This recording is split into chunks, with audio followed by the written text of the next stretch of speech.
This movie is sad, damn it. This movie is sad. Sad is like the least problematic version of this movie. I feel like I put on the wrong hat. Like I should put on like a mourning veil or something. Because this thing is like, I've heard people talk about it, and Well, the we'll, way.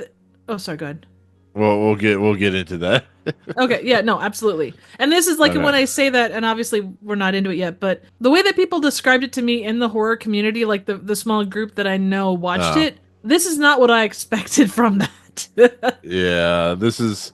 Yeah, let me introduce this episode. Happy Halloween, everyone, and welcome back to Movie Emporium's flashback reviews, where I take a movie from the past. Maybe I've seen it, maybe I haven't. Maybe I just feel sad and alone, and hopefully we'll never have this happen to anybody in my family. Type of movie review. So, anyways, happy Halloween to everyone out there. We're here to talk a Spanish horror film or black comedy horror film, if you want to talk about it in that respect. I thought about this very deeply about whether I wanted to talk about this movie. I was going to do House on Haunted Hill as my review for Halloween, but then someone I listened to on a podcast recommended this movie to me, or not recommended to me, but recommended to everyone. And I was okay, fine. I'll see what this is about. I heard it's really messed up. I've seen a lot of messed up stuff. Sallow and was it Human Centipede and anything that Gaspar Noé directs. So I'm like, okay, this can't be that bad. But maybe I was wrong. But before we do that, I have to introduce my co-host of the Fifth Dimension, the one that's always on my channel to do reviews because she's always awesome and always willing to come on and talk a movie, whether it be crazy, disturbing, or Mission Impossible, one of the two. All right, so Triv, welcome back as always. I talk to Hello. you pretty much on the daily, but I Absolutely. was like, hey, Triv, you want to come on and talk a movie about um disturbing content? And she's like, sure, why not? So here we are. We're not talking about House on Haunted Hill. Maybe next year I'll talk about that movie, even though that movie's 25 years old this year, which is pretty crazy. First DVD I ever That is, bought. that's crazy. So yeah, but we'll talk about that. We'll see maybe down the road. I don't know. But yes, so the coffee table or La Mesa del Comedor is a 2022 black comedy horror film that is directed by Casas and stars Josep Riera, David Pereira, Estefania de Los Santos, and Claudia Riera. I okay, so let's get this out. Let's just start here. Triv, as Yes. far as horror films, as far as Yeah. dark comedy horror films, how do you feel about foreign horror films, foreign dark comedy horror films, whatever?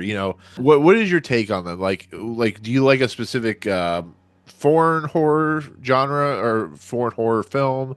Like, how do you look at this kind of stuff?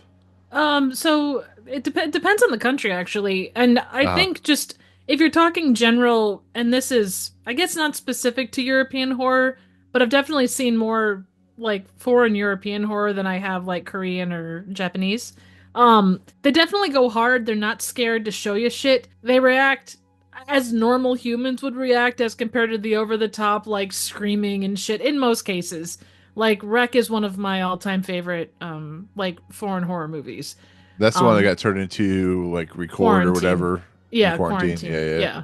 Yeah. Even its sequels are incredibly Mhm. strong. So um and I apologize. I my Asian horror is a little rusty, so I apologize for that. But Well, but from yeah, the basics, Ringu yeah. and all Yeah. that stuff. Train to Yeah. Busan and the host and all those. Um I would say that by and large they tend to be more not realistic per se because there's a lot of crazy shit, but they do tend to with reactions and the way things roll, they tend to have more human reactions to things. Mm, The scenarios for the ones that I've seen have felt more real, even when they're dealing with incredibly like fantastical creatures. mm. I don't know, they just feel less manufactured, like something you could walk into, in an apartment in, Spain and it would happen. Um Right. that's kind of my take on them, I guess. Yeah, I really enjoy them. They're kind of a breath of fresh air when it comes to it. You can balance those things and you can have a good time across the board. It's like a balance meal. The thing I've noticed, and especially in the last few years, maybe last couple of decades, is horror, American horror. I'm not saying it's bad. There are good American horror films, but I feel the nature of the shock, the nature of like humanity and what horror goes for and what it attempts to do has really really propelled and excelled in other countries. I think Spain, I think France, I think Japan, Korea, maybe some of the best horror film director makers out there because I know there's some good like American horror films like Late Night with the Devil and stuff like that that have come out recently. But the funny thing about, and especially like a movie like Coffee Table, is its willingness to not water down the experience. Which I, as much as I love Jason Blum's stuff like Blumhouse, I think there is a level of watering down and a level of dumbing down of what horror is capable of doing because it Well, is all about the human ideology, human emotion. It has a lot to say about, especially if you look at something what the hell was I just watching? This one I just watched. It was a when you get French done with your film. thought, I've got a thought on that too, just generally Oh, from my own experience and regarded. well, yeah, no, I was watching Mads, which is a French film, and I think, and I'm not trying to dissuade and try to disown American horror films because like Smile, Smile Two are pretty good, and The Substance is a pretty good horror film. I just think there's something visceral that American horror films don't work on very well these days. Maybe I'm wrong. I don't know. I think it You watch more depends. horror than I do. Yeah, I think it truly depends on if you're talking like big budget mainline horror versus indie horror, or like your smaller studios. Because a lot of the smaller studios, even Shudder, they do have a tendency to take more risks. They may not be exactly as, I guess, real as what you get with some Yeah. foreign horror, but I do think that they take the risks generally, go outside the box in a lot of cases. I mean, even something, I know Longlegs can be Mm. quite derisive in how it lays down, but even something like that has quite an interesting thing. It takes inspiration from what came previous and kind of flips it on its head, does its own thing. And I think a lot of people are open to those kind of horror pieces. If they Well, I put mean, like, you get like Nicolas Cage and such, mm. and I don't think that you draw those people into an interesting project where they're not going to get paid millions and millions unless it brings forth an interesting story. Well, I mean, we talk about this on the Fifth Dimension a lot about how certain episodes have certain interesting messaging and certain interesting ways of doing things, and we had like, of course, Black Leather Jackets, which did nothing. But I think, but I think my main issue, and this is nothing against American horror films, because once again, you and people I know like Narcotic Casserole and others, like Dan, you guys know the horror scene, like the American horror scene, the British horror scene, and all these like things about horror that I don't see. But I start to notice like, the amount of long legs is fine. I mean, I'm not a huge fan of that movie at all. I don't think it works on just a level of intrigue and interest. But when I watch a movie like Mads, I watch a movie like The Substance. I don't know if The Substance is an American horror film, but I know if it is, it's a pretty good one. But there are very few. Me personally, there are very few horror films that really get to the sense of what makes a horror film work so well. Maybe it's just my wanting to see films like Halloween, the original Halloween and stuff like that, that really kind of brought American horror into the mainstream. But it's just like every time I turn around, oh, here's a movie about AI technology called Alive, or here's Tarot, or here Slenderman. It's like I don't think American horror is doing at all anything, and maybe you have to go to the lower budget, Shutter indie level, but that stuff is not getting out there, and you're seeing stuff like Mads, and you're seeing stuff like the Substance get out there, and it's just like there must be something wrong or something I'm missing. I don't know. I guess maybe No, I'm just I think you make a good point. And I mean, I don't I know a little bit about horror, but you go to someone like Narcotic Casserole, or there's a lot of really awesome horror yeah, right. channels I'm that I just work with. yeah, No, yeah, no, 100% I get you. But I do think that there's two levels to the horror debate.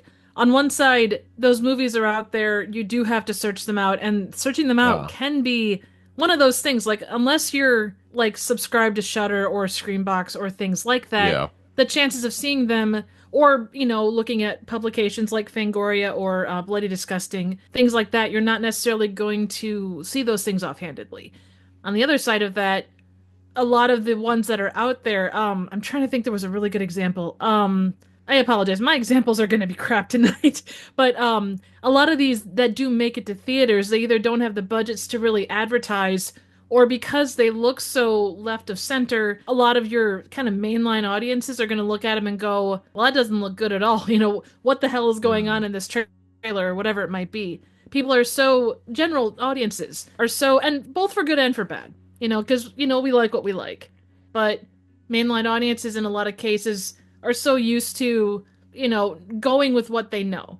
And it is hard to step outside your box. I mean, for me to sit down and watch a Hallmark movie is not necessarily the easiest thing in the world to do. But that's Yeah, not to say there yeah, aren't a lot of good Hallmark movies out there. That right. trope of what a thing is falls hard. And I would also Right. add a lot of the ones that you mentioned, and again, nothing one way or the other, but like Tarot and all those, the Blumhouse has kind of become like Trauma or Full Moon. There's a lot of good stuff that they release, but they also release kind of whatever will drive budgets. And the budgets for these suckers are maybe $1 million. So if they make a return, even if they're crap, they make a Mm. return of say 10 million, that's still 9 million more that they can put towards other things. Yeah. No, I get that. I think I've learned that Shudder is a good proponent of finding those good horror films that you don't hear about. Like, it was really weird. Like stuff like Mads. I think Mads is gonna be on Shudder. Yep, The it's on Substance there. is on Mubi. I think that my appreciation for what horror can do compared to other genres is such to an extent that when I watch a movie like The Coffee Table and when I see it shocking, I still appreciate it because it is trying to say something and do something that not a lot of movies are willing to do. There's not a lot Oh of yeah. horror films in America that are willing to go as far as this movie does, and I guess I appreciate that. That's why I appreciate Spanish horror films, like When Evil Lurks and stuff like that. And, it's just weird. I don't know. It's weird to me. I feel like I'm like going insane trying to find just decent horror films in America. And every time like I said, every time I come around, it's always like, oh, let's go watch Tarot or I don't know. I'm just, That's okay. whatever that bear thing movie was, the one that came out like Imagination or whatever the fuck it was called. Oh yeah, yeah, that one wasn't all that great. And Yeah. there are resources to be able to find really like the solid horror. For whatever Twitter is, there is a fair community of people that they do talk about a lot of different horror. Again, Fangoria is a really good resource. Just generally, like you can check out if you look at their webpage, they've always got a lot of good stuff. Bloody Disgusting is pretty solid. Um, there's a lot of YouTubers, and again, it's finding those people and not being aware of them, which is it's a kind of the catch 22. Yeah, Um, you were with the YouTube community. Is it Night Watch? Night Watch Zone, and then there's a few Yeah. others. Trash Picture Show, Sean Patrick Gershon. There's a lot of good people that I kind of roll with. That I'm not Yeah. specifically horror myself, but I tend to hang with a lot of horror based folks. So Right. Okay. So with that said, getting our usual conversation of just like leading up to a movie that we should be talking about. The coffee table, once again, La Miesta del Comedor, I think is how they pronounce it. Or La Mesita. This is a movie, once again. I listened to a podcast. You guys might know if you're watching this video, which podcast I'm talking about. They talked about this movie, and then it was recommended, but it was also not recommended for being really disturbing, had a right. particular purpose, had a particular setup that would really bother people. And then, of course, Stephen King recommended it, but Stephen King recommends everything. So I take that with a grain of salt. Even though I respect Stephen King, he likes a lot of stuff that may not be the best thing in the world. But getting that out of the way, I have to watch these movies because I want to know what makes them tick. The rest of the reason I go see like When Evil Lurks and what's that one that follows the killer Oh, and in a in a violent violent nature. nature. Yeah. Yeah, that and like Strange Darling and stuff like that. These are horror films that I appreciate. And so I got to ask you, how the hell did you? Because I asked you about this movie. I'm like, hey, you should watch The Coffee Table. And you're like, oh yeah, it's been recommended. Like, how did you find out about this movie? Some of the horror people that I hang with, I'm part of a group chat that does a YouTube thing once a month called the Horror Hangout, and we were gabbing before or after after the stream, and someone had talked about about that and the fact that it was something that they wanted to review because the trailer for it was insane, and they Yeah. went on to review it, and it was I missed the review, but they were talking about it afterwards, just how it affected them as like the lady that talked about it was a mom and that hits quite Mm. hard in this. So, Yeah, I'll be aware we are going to talk spoilers. It is oh disturbing, yeah. so there will be disturbing spoilers. But I just want to make everyone aware. But I Yeah, mean, this really isn't a yes. movie you can talk about without spoilers. Even watching Red Letter Yeah. Media's kind of their top 10 horror movies of the year so far, Ah, they talked about this and they had some did interesting they? thoughts on it. Yeah, they did. Oh, wait, did it was it part of their part two? I only saw the part Part one, one. so. No, it was on part one. They talked about it. I think it was just briefly because it was one of their top tens, and the other ones, or was in their maybe their No, it was in there. It was in Oh, their this top must have ten. been last year because was No, this last year? Was it this year or last uh, year? I didn't see it I this year, so. I don't remember. I thought it was this year. I know that, but this was released in 2022. So let me go Well, look that's quick. the thing about this movie. Like, I don't know when it was actually released because it was released in 2022. I'm assuming in Spain, where it's from, but it didn't show up until Fantastic Fest in 2023. So who knows when the hell this movie? I mean, this movie probably garnered an audience this year for all we know. It's like it's one of those things where until it moves into like Fantastic Fest or something like that. You just never know when it's gonna, truly Okay, hit the crowd. it was talked about 5 days ago. So horror movies or top 10 horror movies of 2024, and it was between it was between Salem's Lot and In a Violent Nature. God, Salem's a lot. Don't get me But started on I that don't know, like, garbage. yeah, I don't know if they were, I don't think they were specifically doing like a countdown per se, or maybe it was, but yeah, Yeah. anyway. No, this is actually they weren't the ones that recommended this to everyone. It was somebody else. But okay, so in the traditional sense, this isn't a straight up horror film. It's a dark comedy slash drama in a lot of respects. Yeah, I could but see that. but you would say it's horror because it's very horrifying. It has horror elements, but it reaches into that like American Werewolf in London, which I was watching today, where it has some really really super dark moments, but it leads into some really kind of crazy scenarios in a lot of respects about how the inciting incident is played out with this character named Jesus, and which is kind of funny. His name's Jesus, and what happens to the kid, and His wife is yeah, called Maria. yeah, which I think is probably intentional. I'm Yeah. assuming Maria and Jesus is an intentional play on like Christianity or something. I don't I'm know. not sure. I mean, I think those are just popular names as well, but at least, it's like you kind of bring into it what you want. Yeah. So the coffee table is it's a fucked up film. It really is. It's like one of the most disturbing things I've seen in quite a while, and I've seen some really disturbing stuff in the last year with like When Evil Lurks and stuff like that. But it's not it's disturbing in the simple fact of like what happens and what Jesus does after the fact of it happening, and the fact that like I gotta ask you this question, and I'm curious of what you think. So these kids, this couple are bickering. They're not very happy with each other. They just had a kid, and Jesus is very forward on his wanting this coffee table, which is con artist of a salesman is trying to sell him, which looks like the statues from like Never Ending Story or something like that. Oh, it belongs in Um, Vegas. It's that kind of yeah, garish, just kind of goofy table that you'd see like if you went to like the movie Casino in this like it's set in the yeah. 70s, that would fit in 100% with any other decor that you'd see in any of the houses from the 70s. Right, right. And I gotta ask you this before we actually talk about what happens. Do you think this is a movie about?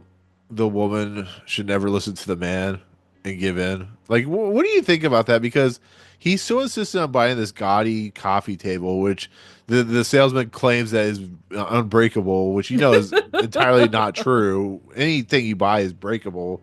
But he doesn't relent, and she finally gives in and lets him buy the coffee table. Do you think this is like a play on like how men exert power over women on things, Um, or like how do you view like this scenario? Because it's a really interesting thing where this guy is just so insistent. He's not relenting, and I don't know how you feel about that.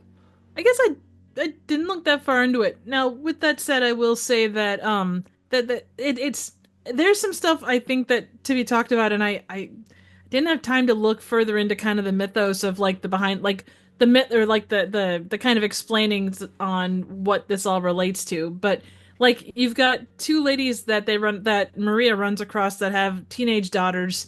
I suppose they're people that have had kids and kind of go that route. I don't think it's a matter of I think it's a matter of balance between like, okay, new kid, it creates a whole new situation for a couple that is otherwise together. I think at least Jesus is over, I think he's 46 Yeah, if like his email yeah, address is to go by. She's clearly around that age too, just given the fact that they had to do IVF and like just generally I'm assuming she's similar age. But and then there's a line in there about from Christina saying, "Oh, I want to have kids young or whatever." I don't think that it's so much, women shouldn't listen to men or whatever. I think it's a case of like the balancing of, just your wants versus mine kind of a deal. And kind of getting to the end of your rope as every decision has been made by one side. I just want that one thing, even if it's yeah. stupid and ridiculous. And it could be a case of like wanting to reclaim some part of like I want this for me kind of a deal, even if it's really stupid and ugly. Right.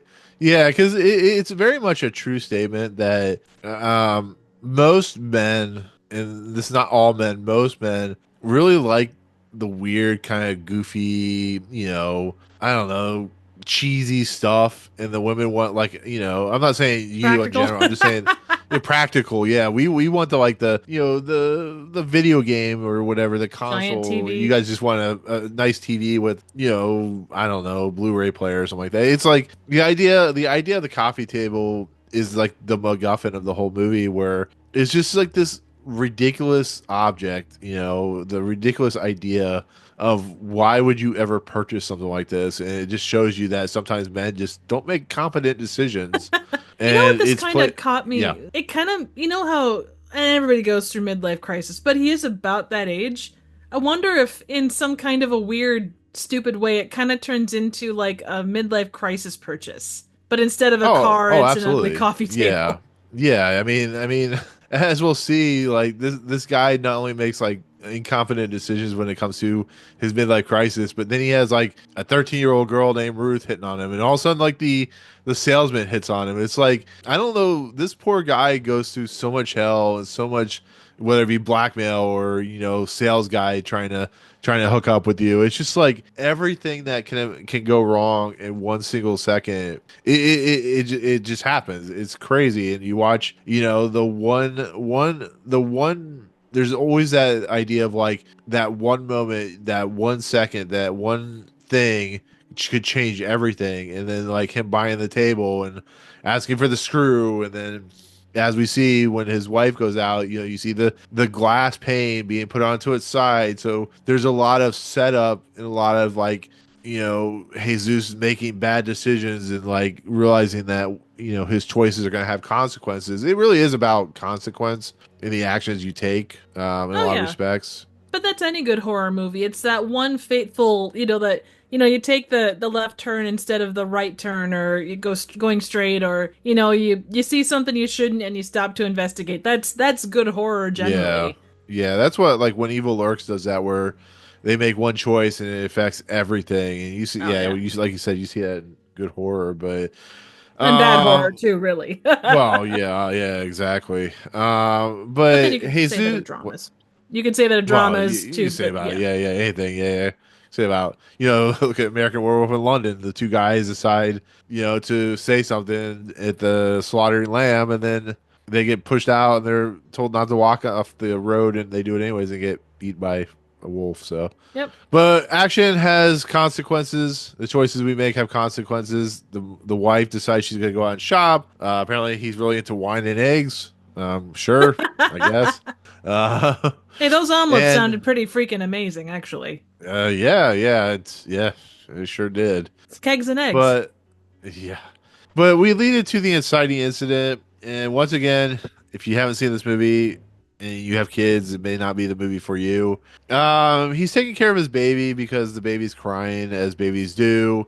It's always that running joke of like the one parent can keep the kid quiet, the other parent can't. But we have this really interesting dolly shot where we see him walk back and forth down the hallway, like from one room to the other, and the baby's crying, and then you hear glass shatter, and the baby does not cry anymore. And the whole time I'm watching the scene, I'm like, "Oh God, where's this? Oh God, I hope the baby's gonna be all right." Because Nope. I'm sitting here wondering what the inciting incident, what this thing I keep hearing about is gonna be, how it's really messed up and it's gonna like really disturb you. And you know, it takes a lot to really disturb me. But when it comes to the innocent child and what could happen to him, that does disturb me a little bit. I give a lot of credit to Caye Casas, who's the director for this moment, because you don't see anything, though it's insinuated that was an accident. It could almost be wondered if, because of the nature of like what he says about maybe it wasn't the right time to have a child and everything, that maybe he did it on purpose and because of the shock of what happens, because you don't see what happens but you see the aftermath. That was he I mean, he's responsible, of course, but did he do it willingly or did he do it by accident? And this is when we learn that the baby's been decapitated on the pane of glass. Well, we That don't find out the decapitation thing until like you see the baby, but then later on with the But you don't head. see the head of the baby. Like the True. baby's so obviously the glass is broken. There's like blood, which is it's really effective of how Cassis shoots everything, because they shoot the blood dripping from the statues, which is kind of like, you know, the blood of whatever. It really feels like there's some religious aspects going on in this movie. But It once also again, you don't runs see the head of down the baby. it Yeah, also runs down the boobs of the statues too. yeah. But once again, you don't see the head of the baby. You just see the body. So you can kind of insinuate what actually happened. See, And oh, no, go ahead. Go sorry. ahead. With that, I actually assumed that they weren't showing the head because to try and not nothing against it, but to try and show a realistic baby head that's been, full of glass or however you do it, that probably would have been too intense. I just assumed, like, when you see Oh, bodies I'm in glad they movies, don't like, show they no, barely show no, the head of the baby, which is, but thank God they don't actually show the baby's head. Oh my God. If they went to what they did, like, a train spotting where they show like the nasty baby that's oof. dead. And I'm glad they didn't do that. Oh no. I just assume that they, like when you see like a body, they'll show like the hand or like part of the chest. I assume that they didn't show the head because they were trying to be like, quote, respectful. I didn't realize the head was off until later. Well, the funny part about it is like if you really look at the scene where you see the baby's body on the ground, the neck of the baby is like up against the glass. Oh, okay. I So didn't. you can see it, but they're like it's really well shot to the point where it's disturbing, it's really messed up. But if you don't pay attention to what's there, you'll think that the baby's head is there. It's really kind of they're trying to keep a level of, we're going to shock and awe you, but we're going to have a little level of decorum where until we get closer to the end, you're never really going to see the baby's head, because Caye Cassis's goal of this movie is to show what happens when you make a poor decision and the effects of like you continuing to make that poor decision. Because once again, the glass is broken. It clearly shatters in his hand, but does he trip? Does he intentionally kill the baby? Like it's never entirely known whether he truly truly did out of malicious intent or not. And I don't know. I kind of wondered that too. I didn't think that he did it on like, quote, purpose. I kind of wondered because when babies cry, especially real little ones, just that tone can screw with, it can get to you quickly, and it's so easy to Yeah. get frustrated and upset. Like in that moment of just, you know, I guess rage for lack of a better term, you just don't think and just see red and, oof, done. If it was anything, I don't think it was, I mean, and again, who knows? I don't think it was meant to be intentional. If it was done in a moment of like a fit of anger, or it was done just like he tripped.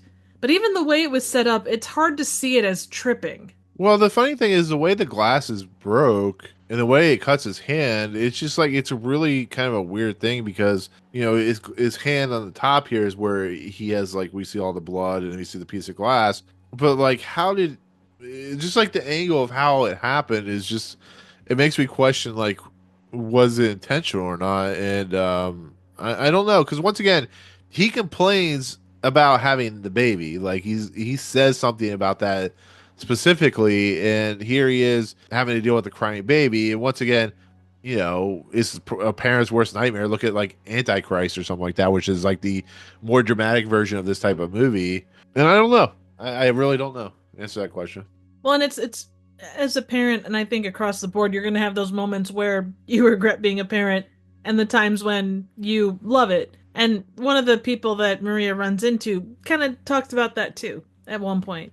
Yeah, because it's basically it's not saying it's the end of your life, but it's the end of the life that you had where you're free to do anything you want. And I think the coffee table represents also a little piece of him feeling free in a world that doesn't kind of puts him in a box, a wife that doesn't really love him, a world that where he's once again being blackmailed by a 13-year-old girl Oh, and that's being hit that's on. such a weird.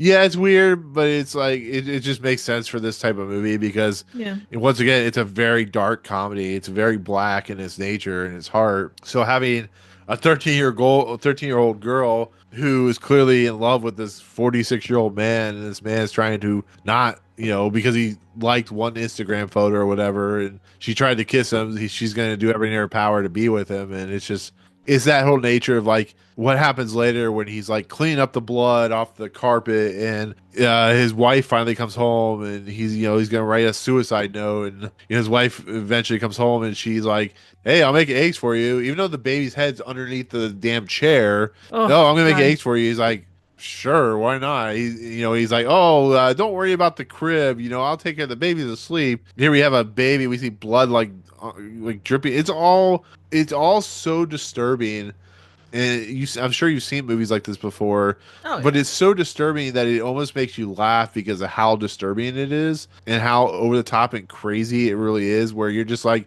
I'm laughing, but I shouldn't be laughing because it's really messed up. And I guess I was with their relationship, it felt complicated, like because she is relentless in the way that she kind of mocks him, and I don't know if it's like part of their relationship where they can go back and forth and like water off a duck's back, and this was Yeah, just a bad day, or if she's truly like that kind of person. They talk about how their relationship changed, like when she was pregnant, but yeah. I don't know, like yeah, it was they had those moments where they were good, but then yeah, there was a lot of moments where they really weren't good. It almost felt like they both were at that point of life where it's like, well, we're at that age, we need to get married.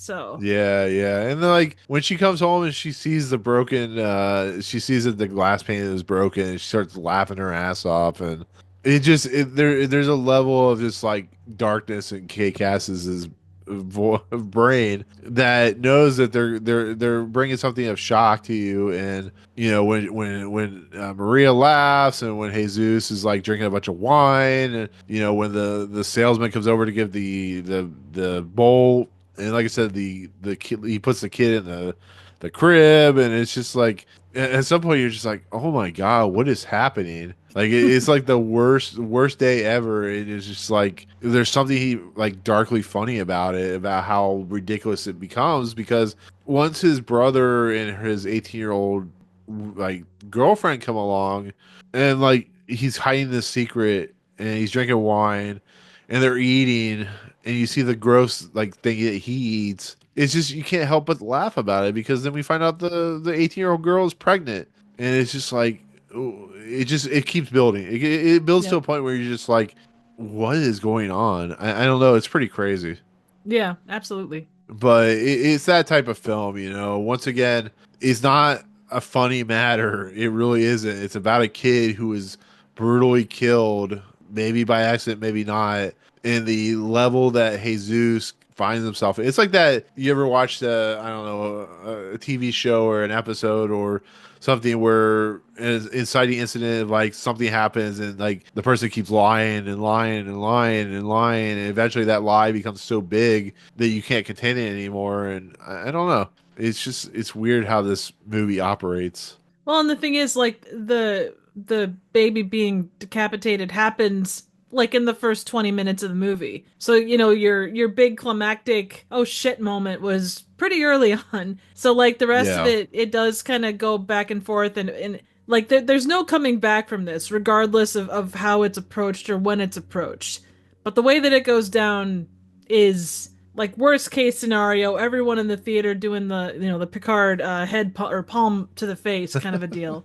Yeah, yeah. It's especially when they go into like the baby's room and they're like playing with the 80s toys and I don't know, the baby's crib is there and it's like it's ridiculous. Like they're eating it's just what they say and like how Jesus is just nonstop drinking and like how do you tell your wife what happened and how she makes it's just like it's like your worst nightmare come true and Oh I don't yeah. know. Once again, I was not trying to laugh, but after that scene of the baby, what happens to the baby, and just the build up and stuff like that, leads up to the eventual end of this movie, which is only 80 minutes long or whatever it is. It's just I couldn't help but laugh at like how uncomfortable I was with everything going on because you know they talk about the fact of having kids at such a late age and here it is they're making fun he's making fun of his brother for dating an 18-year-old and we find out she's pregnant. They're like, oh, your son's gonna have a a cousin to play with, and you're just sitting there going, yeah, that might not be happening anytime soon. It's just like, ooh, it's just I kind of love it, I kind of hate it, and I kind of just laugh because of how ridiculous and disturbing it is. One of the weird reoccurring jokes, and I'm assuming, and this is purely speculation on my part, but the director Caye, like their first name, like I wonder if their full name is whatever they kept referring to, like the disgraced bullfighter name that the kid is named, Caetano or K. Yeah, Caetano, yeah. Yeah, like that whole name. I wonder if that's their name, and they tossed it in there with a couple of jokes just to kind of add some levity. I mean, it could be like the fact that the salesman says, "Oh, my name's Caetano as well." It's like it's such a terrible name. And I like that opening scene because how just absurd it is. Like Maria knows that he's being scammed from this, but this guy's like, it's such a great table, and then they get to the end of the scene, and Jesus goes, "Hey, is this really that good of a table?" He says, "No." I started Yep. laughing. He's like, "No, it's a terrible table." But once again, all this stuff is happening, and then the salesman comes over and just starts hitting on Jesus. That was Jesus is weird. well, it was just hilarious because it's like out of nowhere, Jesus needs to get what he needs to do done because his wife's gonna be home soon, and here comes Caetano, whatever the hell his name is, the salesman. He's like, "Hey, we should go out for dinner sometime. You and I could make such a great couple." I'm like, "What is happening?" Like, what is, and like it's just like he just comes and he's just like I feel such a connection. I feel like we're two peas in a pod. I'm like, this kid, like, he's just trying to get in there to, like, so he can clean up because his kids died. And here's this guy trying to hit on him. That's the darkness that this movie portrays, the whole X-Wing or whatever. Yeah, X-Wing that his brother complains that he took from him. And then, like, they're sitting around a table. Like, once again, all this stuff is happening while there is a baby's head under the table or under the chair. There is a decapitated baby in the bedroom, and Jesus is just sitting here drinking beer or drinking wine. His wife has no idea. He's complaining about her husband. Is excited to be a mother. It's the fact that we know what's. It's like one of your favorite movies, Rope, where you know exactly what's going on, Oh yeah.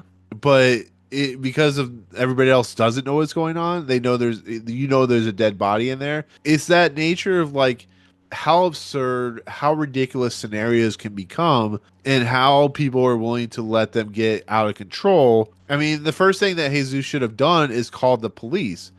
But then he thought about, oh, he could go to jail, and oh my God, his wife, and he just makes it worse and worse and worse to the point that we get to the end where he leaves. He's going to leave a suicide note. His brother comes in. His brother talks to him about what's going on. He goes over, looks in the crib, realizes that there's no head on the baby, and it leads to this like outlandish, insane scenario where the young girl comes in and says, "Oh, he kissed me." Then the dog finds the baby's head.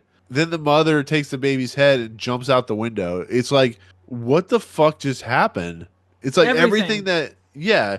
And that's why it's so darkly comedic because it's so ridiculous. It's like, you're sitting there laughing at, it's like the funny joke or funny comedic thing where a joke could be not funny, but if you keep at it, it becomes funny. And then it stops being funny. And then it becomes funny again. So like in this movie, it's not very funny, then or it's funny, then it doesn't become funny, then it's funny again, then it really is not funny, then it's like kind of like the absurdity makes you kind of laugh a little bit because of how disturbing it is. The fact that he was both so like thorough with the cleanup and yet not thorough.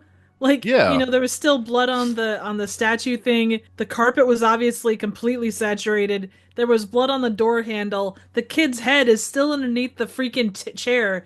Like, and I in that space, I can't imagine like picking up your dead child's head. But it's like Yeah. if you're committed to this thing, maybe wrap the head in a towel or something. Oh my God. It's the fact that he left it under like he just leaves it under the chair Like for his that's wife to come macabre as home. fuck? Yeah, it's like something that is like the most disturbing thing you could think of. It's just like, And it's staring at him like the entire time. yeah, I mean, like, oh, and then you find that he has like the baby's head on the shelf, like the little statue of the baby's head, Oh, that just that was staring at him. creepy. I'm like, what Yeah. is going?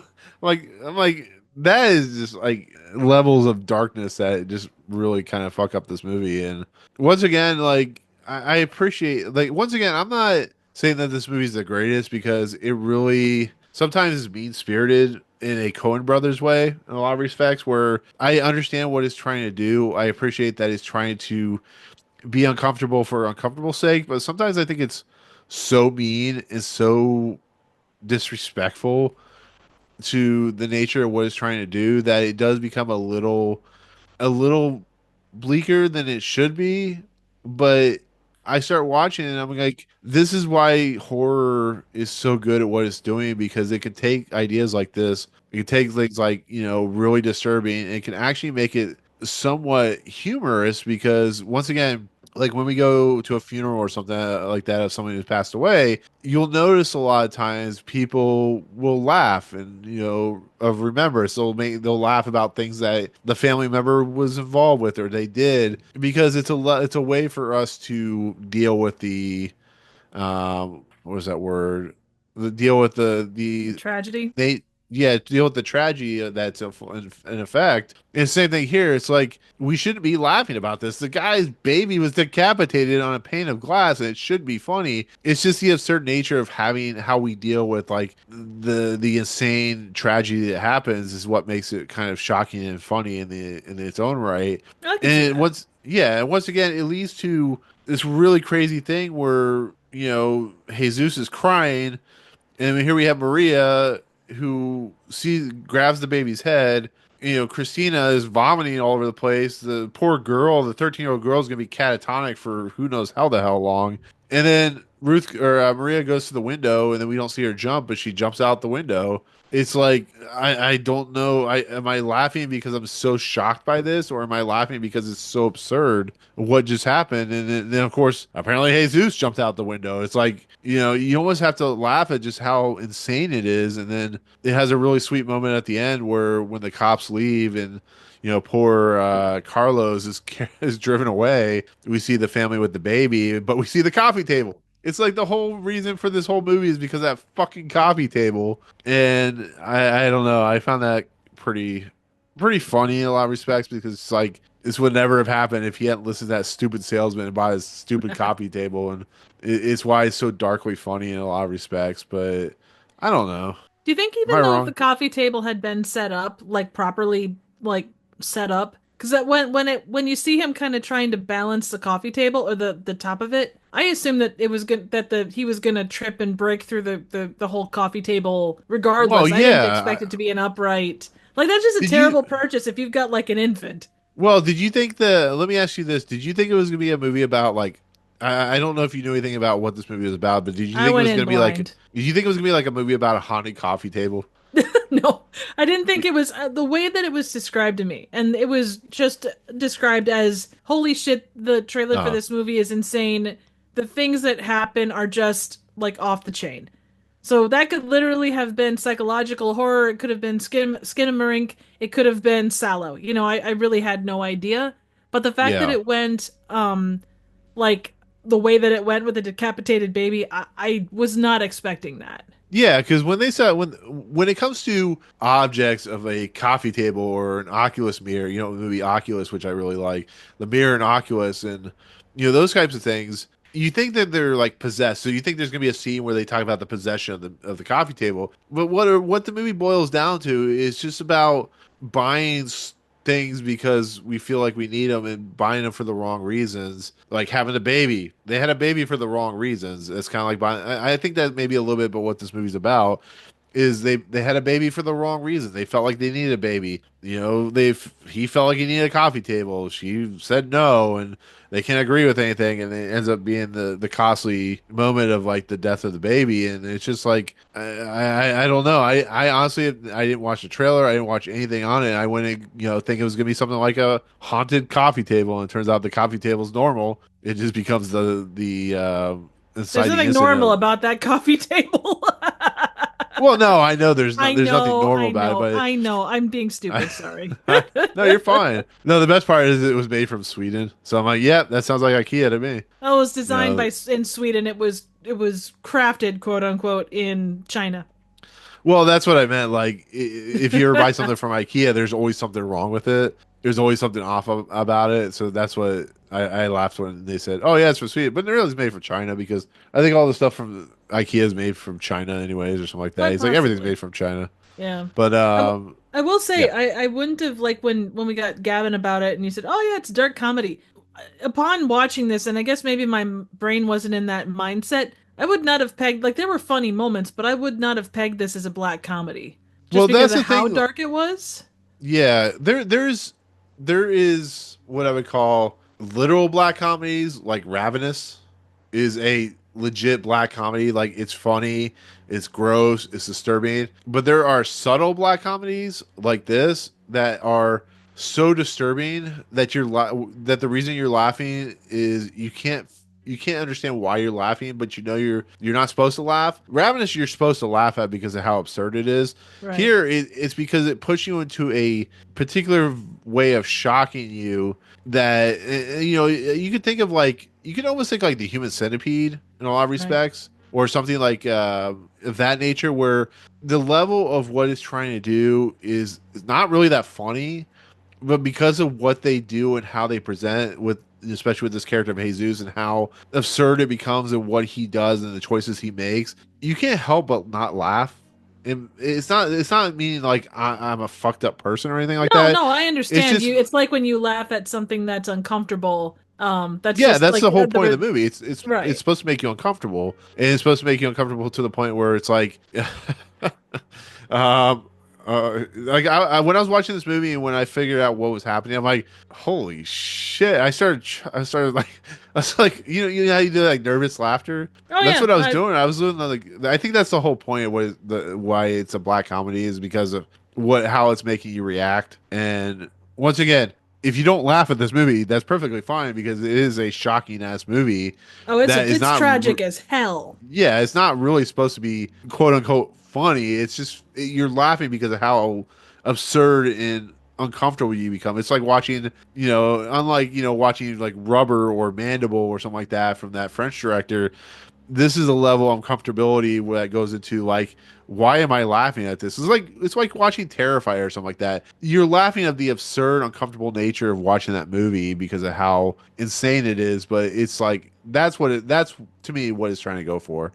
So Fair, absolutely fair. Well, and horror can be interpreted kind of how you want to, but no, totally. It is sort of like when you're at a funeral and someone, like, someone makes like a a darkly comedic joke that is true, but still is like, ha ha, can I laugh at this? Ha ha, ha Yeah, ha ha well, ha. no, it's like the one thing that I always appreciate about my grandmother, both my grandmothers, is they were very funny individuals, and sometimes they would make inappropriate funny jokes. And when we were at the funeral, we would talk about that, like how funny it was, even though the person passed away. It's just like you sometimes just sit there and like that's how you remember it. It makes you uncomfortable, but you have to kind of fall into that uncomfortability sometimes because if you don't, it's not a way of living. That's the thing. Like watching this movie is not meant to be the uplifting adventure of like I don't know, you know, Han Solo or whatever. It's supposed to be about a guy who killed his kid,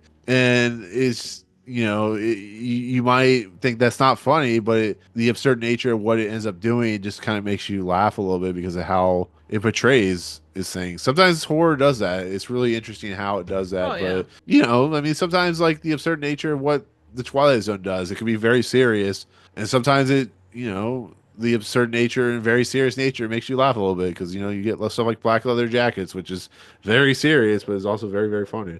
true. That's very true. I was making a joke. That episode was terrible. Well, but still. I don't know. I mean, am I wrong? I feel like I'm like rambling. About the dark comedy aspect of this, no, I think you've got a good point. It's not something I thought of, but it's one of those things where when you're in, it's a mindset deal.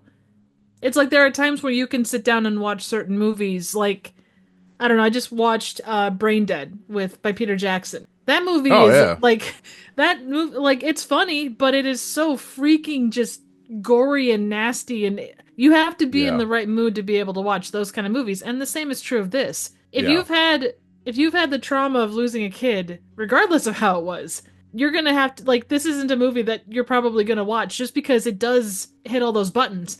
But Oh, there I are don't people who recommend this have to anyone as a no, kid. no, This no, no, movie, no, no, yeah, no. But yeah. I'm just saying, like, but then again, you may find yourself in a space where you can watch it and see what that person went through because it is so freaking crazy and weird and just what the hell's going on? He makes every Yeah, wrong decision, but yet it's such right. a human decision to want to put stuff off and put stuff off and put stuff off. Like, oh, I can do this. I've got 2 hours. I've got 10 minutes. They talk a lot about time.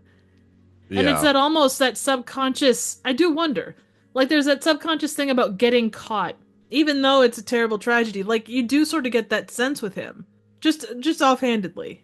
Yeah, once again, I go back to American Werewolf in London. Like I said, I was watching that today because it's almost the end of Halloween. And it's the same thing there. Like the nature of what happens to him is deeply disturbing. Like getting attacked by a creature, and you're gonna go off and like murder other people because you're now a wolf or whatever. But the nature of like the dreams he's having, where he gets attacked by Nazi werewolves, and like the fact that like he all of a sudden falls in love with this woman that's a nurse, and just everything. Like his friend comes back who's like constantly decomposing, and just the humor of like what John Landis does is it's disturbing and violent and creepy, but it's like it's they go to a place called the Slaughtering Lamb, for God's sake. It's the same. It's like that type of thing where it's just like you can't help but laugh about how absurd it becomes, that type of thing. So.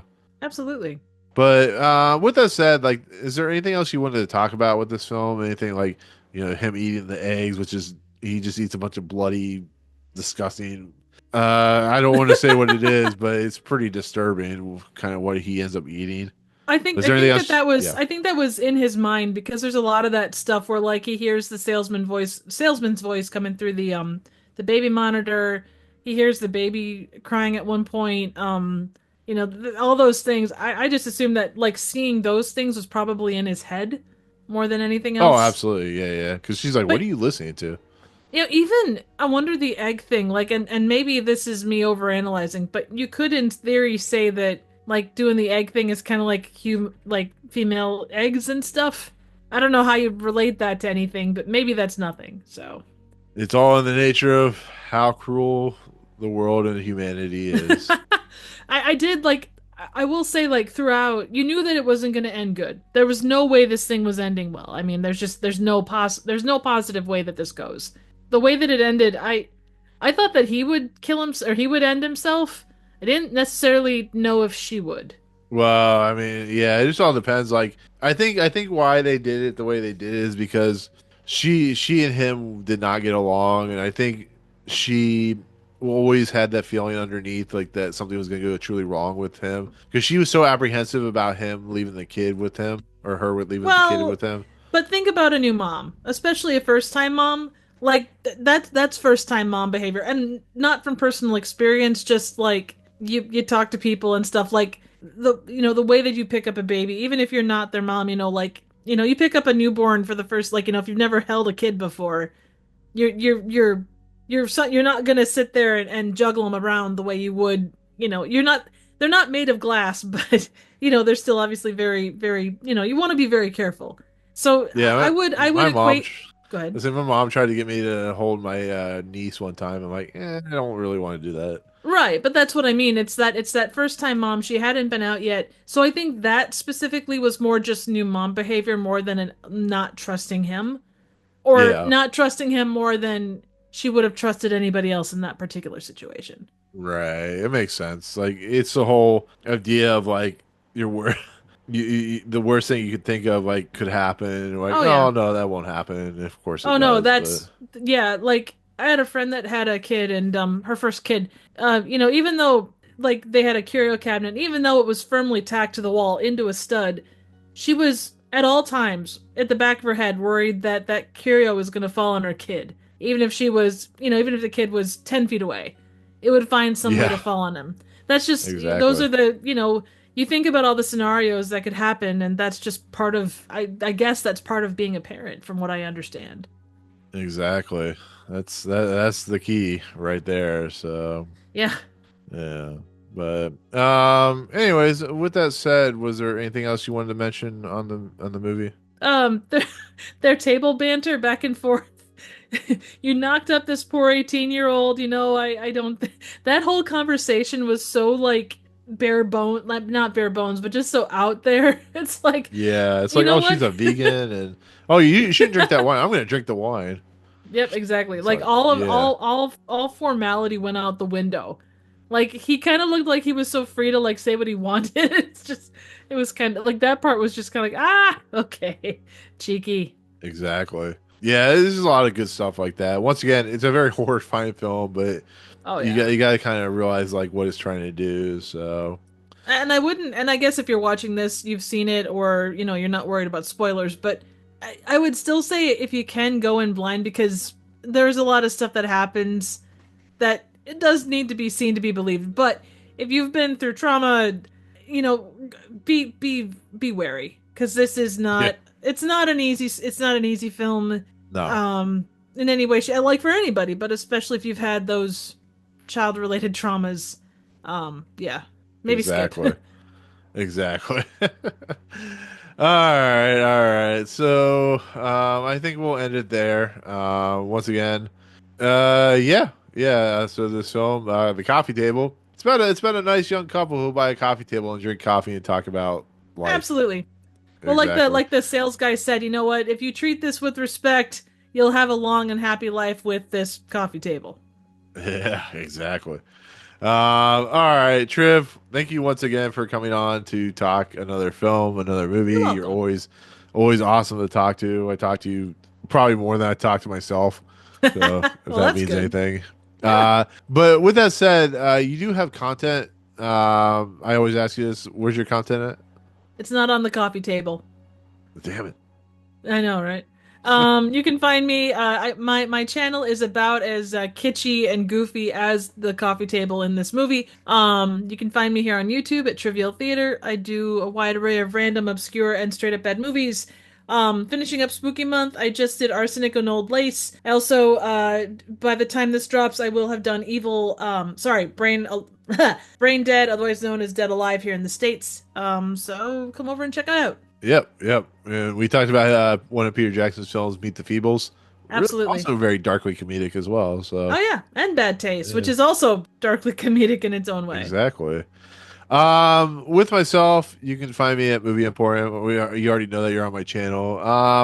As I always I like to say, own podcast. Yeah, we're part of the Fifth Dimension Twilight Zone podcast as well, so definitely we're getting close to the end of the series. So we've done like 138 episodes already, which is pretty crazy. But It is. as for this episode, for this review, if you've seen this movie, let me know what you think in the comments below. Did it kind of shock you? Do you feel nothing after watching this episode or this movie? Did you feel like that life was just not the same after it? Let me know.